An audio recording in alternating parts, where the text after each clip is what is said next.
Hello mga abe, kamusta kayo? At welcome na naman sa ating vlog ngayon. So ngayon ay Monday. Monday dito, itong nire-record ko to.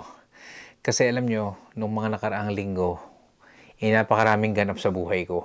Nais kong ibahagi sa inyo. Alam nyo, hindi madali yung pinagdadaanan ko ngayon, pero hindi ko na kailangang i-detalye sa inyo kasi may mga bagay na hindi ko naman pwedeng i-share sa inyo, no? Pero isa lang masasabi ko, ang biyaya dumarating kapag hiniling at kapag ito talagang para sa inyo.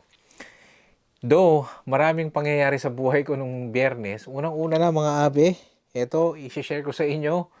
First time ko nagsalamin sa buong buhay ko. Ito po hindi pa cute. Ito po totoo. Kasi napapansin ko, pag malapit yung aking ginagawa, wala na akong makita. No, blurry. No, blurry. Talagang masakit na sa mata. Nagiging cloudy yung paningin ko. So, total naman, meron pang natitira sa benepisyo ko sa trabaho dati. Ginamit ko po. At ito, sabi nung doktor 3 months ago, 3 weeks ago, kailangan ko na magsalamin, reading glass. So medyo mababa lang yung aking grado, pero pagka nag-e-edit po ako ng video at tumitingin ako sa camera ng malapitan na ganyan, kailangan nakasalamin na dahil talagang hirap po ako makakita.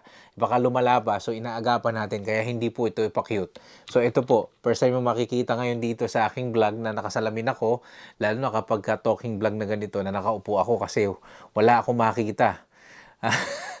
Okay? So ipagpaumin ninyo. At nitong nakaraan, no, busy kasi ako nung weekend, first day ko sa trabaho. Meron po akong part-time job dito.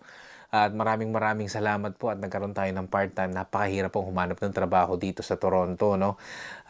Kahit na napakarami mong experience, minsan kailangan mong gamitan din ng tinatawag na koneksyon. So, shout out sa koneksyon ko. Hindi ko nasasabihin kung sino. Alam mo na kung sino ka, pero nanonood yun ng YouTube. Maraming salamat sa iyo, Abe. At ano pa, no? Nag-shoot tayo ng mga gigs natin, no? Nag-shoot tayo ng mga gigs natin dito sa Toronto, yung mga nagpapagawa ng ng mga tinatawag na reels, Yan, gumagawa tayo niyan. So isa 'yan. Yung mga hindi masyadong marunong or walang time gumawa ng reels, tayo nag-shoot, tayo nag-e-edit, pinapasa natin sa kanila. So, 'yun. At nag-cover tayo ng concert. Napapansin nyo, nag-cover tayo ng concert ng Zel Bautista sa pamamagitan niya ng Tala. Shoutout pala sa Tala Entertainment. Maraming salamat. Si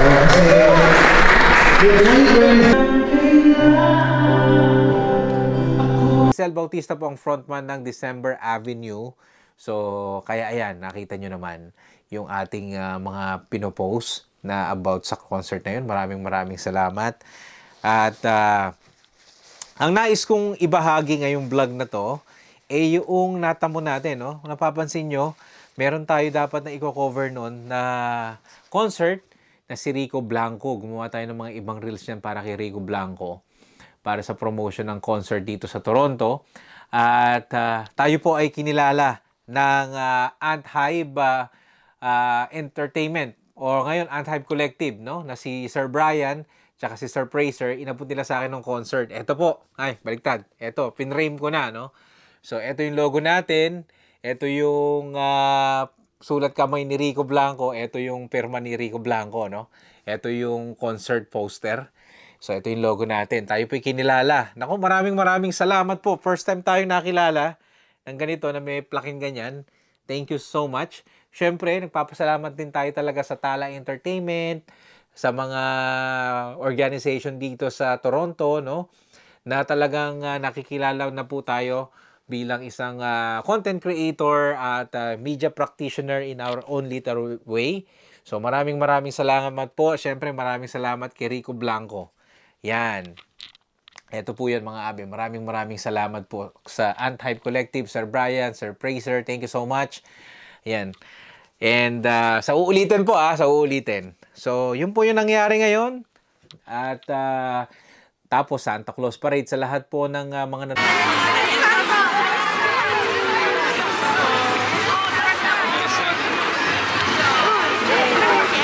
nanood ng Santa Claus Parade sa aking live stream. Maraming salamat po sa inyo. At hindi ko alam no kung bakit yung aking sa LBC padala nag kumukuha ng traction. So maraming salamat po sa inyong panonood, no? At in our own little way, binabalitaan ko po kayo ng mga nangyayari dito sa Toronto at yung mga nangyayari din sa ating paligid, no? So thank you so much. At kung kayo po ay dito, tahimik na at matagasunod ng ating channel, Kuya JDL, mag-comment po kayo dyan para ma-shoutout ko naman kayo.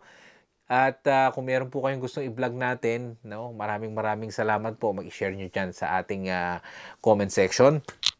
Marami kayong makikitang mga upcoming content sa ating channel, Christmas content, yung mga content pa natin sa ating vlogs, ay sa ating travel sa Morocco, hindi pa tapos yun. Inuuna na lang natin tong mga current events na nangyayari sa buhay natin at saka dito sa paligid natin kasi magpapasko po, no?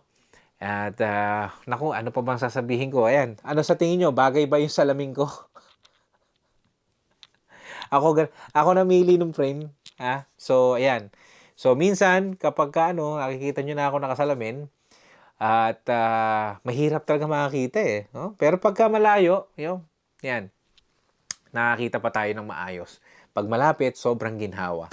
So hanggang sa muli mga abe, maraming salamat po sa inyong panonood ng ating channel and asahan ko po kayo sa susunod nating vlog. Maraming salamat po. Best regards, Kuya JDL. Bye-bye!